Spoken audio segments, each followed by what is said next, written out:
It's really great to be able to speak in this session. I feel that we have a wonderful lineup here, especially with the talks that we've already heard and the ones we are yet to hear. So, as you've heard, my name is Steffen. I work at a consulting company here in Gothenburg that is called Eghed. So this is also the name of the company I work at, not just a description of myself. And I'm going to try to answer a very general question with a very particular example today. So you can make your mind up whether I succeed. We are going to talk about energy in the real estate sector. And the question is basically, do we need cutting-edge AI solutions or products if we try to make an advantage for our clients in the beginning of a project? Because we as consultants, we are often faced with clients coming to us needing fast answers. And I'm going to label the question whether we actually can advance ourselves and the products that we are developing with very easy solutions that we have known for years. Because we experience very often that AI can be a gateway for us to sell in something for clients that they might not actually expect. It might be data science, it might be just IT or anything that can help them solving their problems. And this I'm going to try to persuade you with a case that I've been working on for the last time, which is energy optimization in real estate.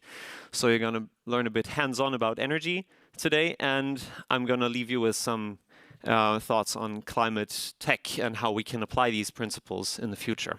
Why is simplicity something that we should try to achieve? In general, it's not a self-purpose. A simple solution can be dead wrong, but it's really accessible in the beginning, and it is really something that is low on resources and low on maintenance.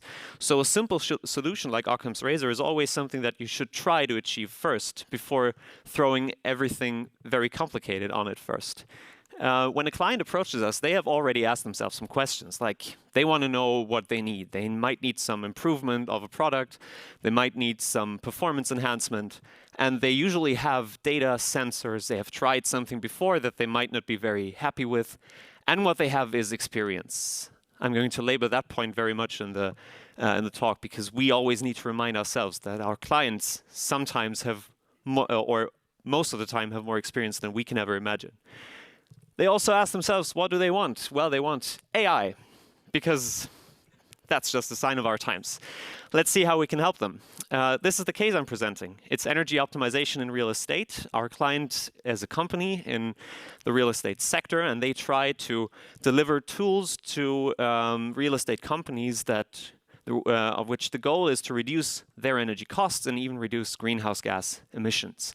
Some side effects might be that they even get more satisfied renters, which are their clients.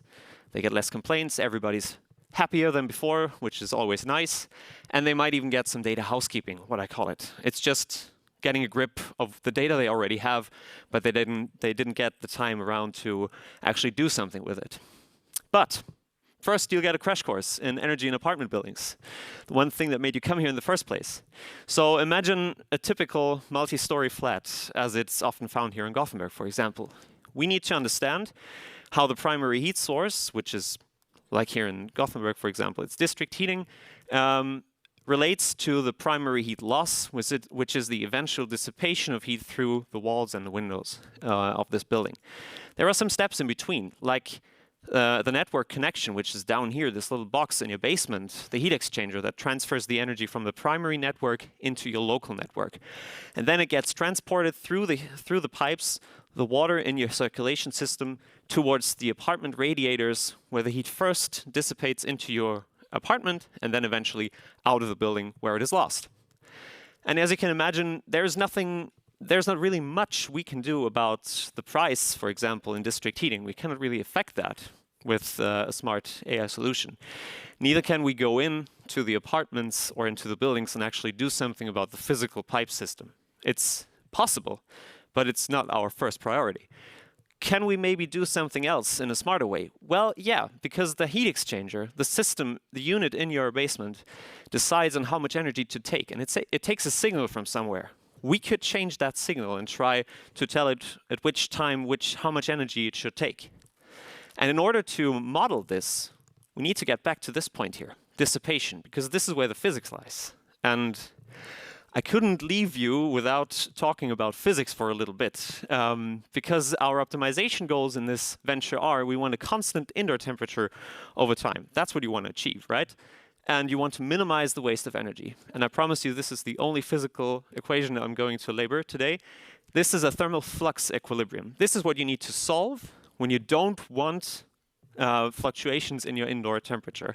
If you accumulate heat, the QAC here, then your temperature changes.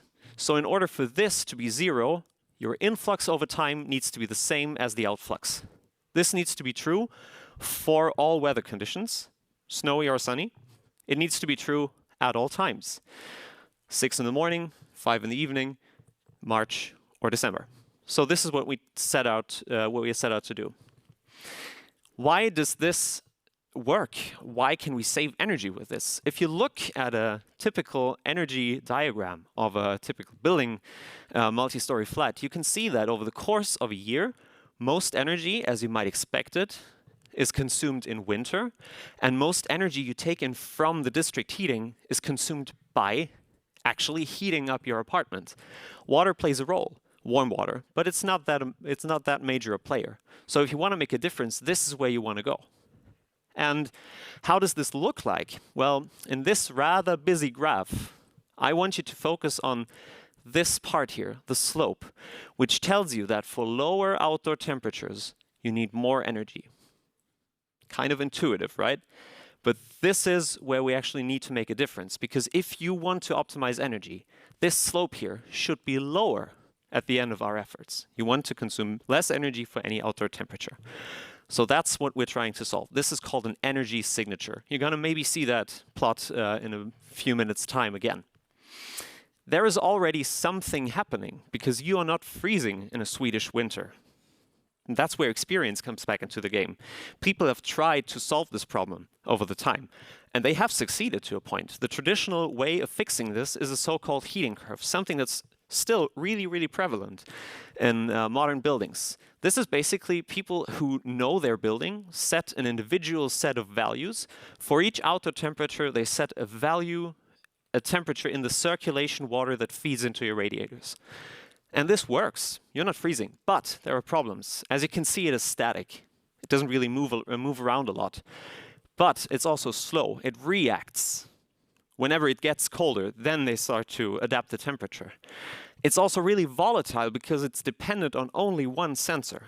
When something happens in that sensor, everything can go into very crazy directions. It's also very much not intelligent, I'm sorry. But this will produce basically the same results for all temperatures. And we want to get rid of that because the problems here are that real estate owners often set goal temperatures for the indoor temperature that are higher than they need it to be, because this doesn't work perfectly. So they want to avoid that people start complaining when it gets a little bit too cold. So they set the temperature a bit higher, over temperature, waste of energy. We don't want that. So how do we approach this? What do we actually have? We have other sensors that I haven't shown you yet. There are things like prognoses about the temperature, how it's going to develop over time. Maybe some of you have heard about that. And there's even other input that you might use for that, which we're going to look at. And then, because we are talking about simplicity, we try to understand different correlations in the data that probably are not part of any model yet. So let's look at them. And then there are two approaches we can pursue. First is the physically informed a priori model that tries to project the heating demand of a building and then to fulfill it. But we could also try to just throw a process loop, an optimization loop on this and try how this achieves. So let's just look at how this will turn out. First of all, I've shown you some of the sensors already. There is indoor temperature, a mean value, how it's developing over time. You can see there are trends and there are wiggles in here. The outdoor temperature is a typical Swedish autumn. And then you have the heating circulation in your actual system. You can already see there is kind of an anti-correlation in here. And if I plot it on this graph up here, you can see that this is kind of reminiscent to the energy signature that you've already seen. The lower the temperature, the higher the temperature in the circulation. But there are still some things that catch our eye, right? Why is there so much over temperature in this point? We need to understand why this happens in order to avoid this. And To add information to the set of information that we already have, let's look at other things like the weather forecast that I've been talking about. This doesn't just tell you temperature, it also tells you about wind, whether it's sunny or cloudy. You can even confirm the results by looking at a webcam that's somewhere and tells you whether it's actually cloudy or not, because weather reports can be wrong. And then there are energy tariffs. I'm not going to labor that point too much. We've all heard enough about tariffs this week. So you can include these in your models and then make sure that you even save some money. So what did we actually do? We turned the whole thing upside down. We wanted to be a predictive model, not a reactive model. We wanted to become dynamic, not longer static. And this needs to include all the individual characteristics, properties that a building has. Sometimes it's insulation, sometimes it's just the physical structure of a building. These need to be in part of the model at some point. And we want to improve the stability of the indoor temperature. That will be our key to success. So, in order to do that, we brought math to an AI fight. Because you wouldn't believe how often you can make a significant difference with just taking a convolution of a signal or just a median instead of a mean value. Things like that can really help. The technical implementation is basically very easy. We got rid of this direct feedback loop from one sensor here with the linear model and replaced it with a cloud-based model that takes databases and historical data analysis, as well as live sensors and external aspects into consideration, and then in live time optimizes the central heating by sending an optimized temperature into this unit down here every 10 minutes or so. What makes it actually intelligent, this new system? I've already talked about this equation. We need to get away from just making it a function, a linear function of the outdoor temperature. Rather, this needs to be a function that acknowledges that the heating demand of a building might not be what we need to know right now, but in a few hours' time, because a building takes time to react. When you increase the temperature down in the basement, you won't feel the effect 10 minutes later. This takes time. Nothing of that is part of the existing systems. And you can achieve these things with very, very easy methods, like a polynomial regression or a signal convolution. And then, of course, we build some machine learning pipelines for these parameterizations to be trained. The longer a model is running on a particular unit, the better it gets. This is just a very basic step that you could take to actually increase performance.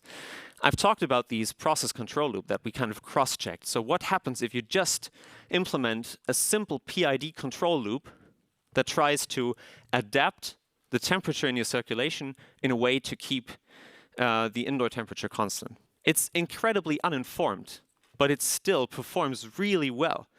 And that tells you that the system before was really under-optimized. So that was really something that we used, that we realized in the beginning, that even simple methods here made incredible difference. The energy performance here was not that good, because still the informed model performed a bit better. So let's look at what I've been talking about before, these weird wiggles that we saw in sensors. This is the X factor we need to understand. Why is there sometimes an incredible peak in the indoor temperature that you don't understand? If you look at this heat map, and in this case it's really a heat map, you can see that for some days here, there are these incredible excursions in indoor temperature which happen at noon. What could that be? Might be the sun. Who knows? But include the sun in your models and suddenly you can actually quantify these losses and you can see that the energy performance increases. And then, and I'm really happy that you guys from Electricity Maps mentioned that, because anomaly detection and breakdown independence is such an important part. When you lose a sensor, this could crash your system and all your efforts that you try to implement. You need to make sure that your system is not prone to these kinds of stuff. Really easy methods, no magic happening here, but still a huge difference. The immediate effect was really whopping, because when you look at this graph, I'll let you guess where we activated our models. The accuracy towards the goal value was increased almost immediately. We got rid of overtemperature and we increased stability around this value. That is where we want to get, because now we can set a lower value when we have increased security that we actually can hold this value. Alone this saves us some % of energy. And we also get nice to haves for our clients. Like they can now, this here is a collection of apartment sensors. Sometimes they don't even have a functioning monitoring system in their existing platforms. Here, some owner could say, well, there's something wrong in this apartment. We need to check there because we're losing energy there. All this is a nice to have for them. It increases satisfaction for both the renters and the company, and it simplifies their reporting and accounting. But, of course, what we want to know, how did we perform in energy? Yes, we decreased it. Spoiler. But if you remember the energy signature that I showed you in the beginning, I show you 2 seasons here. And you can see that basically for every temperature, for every outdoor temperature, we are underneath the previous season. Sometimes it's 10% daily savings, especially when energy is most expensive during the cold periods. With our modeling of these excursions and the additional energy input that we get from somewhere else, we can even exceed 20% daily savings. So this is a real success story. We rolled out our models in, as of now, more than 3,000 apartments, and we saved approximately 200 tons of CO2. That's like when you drive your combustion car around the Earth 40 times. Not that bad, but we haven't really solved the problem yet, of course, because there is still a lot to do. Of course, you always want to improve your model even more. You want to make it even better. And we need to wonder about how we're going to integrate this into on a broad scale. It's not just some companies that we want to help with energy consumption, but this needs to become not only a national, but a global effort. And it's not said that we can do that, but still, you get what I mean. And then you want to include energy and electricity pricing, and even CO2 intensity. We can take information and help of these services, like electricity maps for that. This is not only a solution for district heating. It can be for even if you have a heat pump that relies on electricity input. You can include this in your models and then even optimize not just energy, but the energy price. So this is really something that we try to work with. And even in this graph, you can see there is a discussion about creating these energy hubs in neighborhoods where you can trade energy between different building complexes and save energy at one point and then trade it to at a different point without relying on an external network. So this is really for the future in climate tech. There is a lot to do here, and there is still very much to be achieved. And I hope that this talk will give you a new insight into solving problems that occur to you, not just also, of course, but not just with the newest technology, but always think about taking this step back and try to understand the data in the first place, because even with solutions that are 100 years old, you can achieve a real difference here. And with that, I will leave you, and thank you very much, and feel free to talk to me after the talk.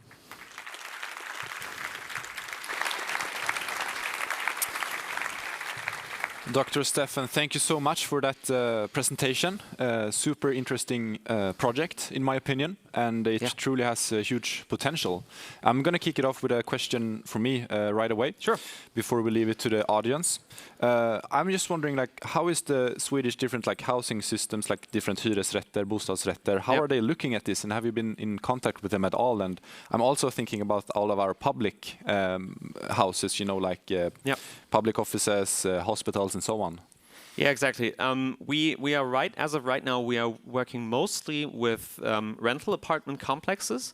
But as you said, there are a lot of different actors in this field. There are private actors, companies, and then there is communal actors. And I can say that they are all incredibly interested in not just getting somewhere with energy optimization, but also in finding an energy optimization that actually works. Because I've alluded to it a bit in the beginning. Some of them have tried something else before, and they haven't really had the success that they wanted. Because even if you try to optimize energy consumption, you never need, you must never lose contact to what they actually want. And it's sometimes hard to know what they want, because you very quickly realize that there is actually a lot of focus on stable indoor temperature, and all these facts it's really a learning process for everybody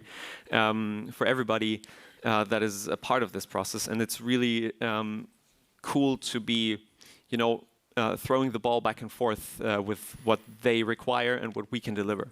And that being said, Sweden has incredible prerequisites for this, because it is a rather digitalized land, and it's easier to get started with these solutions here than somewhere else. Yeah, right. Great. I think we can start off right here with a question.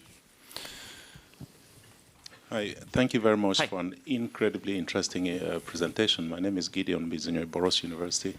I have a few questions I wanted to ask you. One is concerning this magic temperature number that you're using, which is, you're optimizing for the producer, for the consumer, the housing company, and you found this magic temperature number that you have to optimize against for all these apartments. Yeah. My experience is that different buildings, different users, different people, this temperature might be different for different users. Absolutely. And also within a period of 24 hours, when I'm sleeping, for example, I probably want a different temperature set point versus during the day. Yeah. And also the fact that you're updating it, the tiny detail, you say you maybe send update to the set point every 10 minutes, for example. Yeah. How do you deal with the inertia there? Yeah, that's a really great question, because it touches exactly on what I was mentioning before, that you're on a journey together with your client and you're trying to actually identify what they want. Because they might come to you and say, we want everything to be on 21.0 degrees. What does that mean? Is that an average over a certain time period, or is it an average during daytime? Because we have also tried to, or we have succeeded even in telling with them that even though you set a temperature as a goal value, this is a median or a mean value, you maybe don't want to have that all the time. Some people prefer it colder at night. Why don't you just save this energy? And the short answer to that is that they often try to solve the existing problems that they have by just throwing a very general solution on it. And they come to you and say, please fix 21 degrees. And then you can go to them and say, maybe that's not actually what you want. And the 10-minute interval that I was talking about is how often we refresh the optimized temperature that we send into the unit on site. So this can also react to the demand that you have at the time. If you want, for example, to achieve a different temperature an hour later, that's no problem for the models. So this can all be integrated. It's just a different goal function that you need to approximate. Can you say a little bit about which sensors you install in the apartments? That's the really nice thing. We actually don't install sensors at all. We work with the sensors that they already have. And this touches also a bit about, on the question that you've been asking. Everybody in the sector is incredibly excited to get started with this. So even the companies themselves, on their own costs, install these sensors everywhere. And what you need to do in the best of cases is just couple yourselves to the system and then harvest the values that they have in some form on their system to integrate it in your own system. So until now, we've been very lucky to be able to work with existing solutions, and we don't need to install any hardware. Yeah. Thank you very much. Thank you for that question. Thank you. That's actually the time that we had for questions, but thank you so much. And here's a little flowers. Feel free to talk to me after the talk. Thank you. And feel free to maybe approach Steffen if you have questions for him.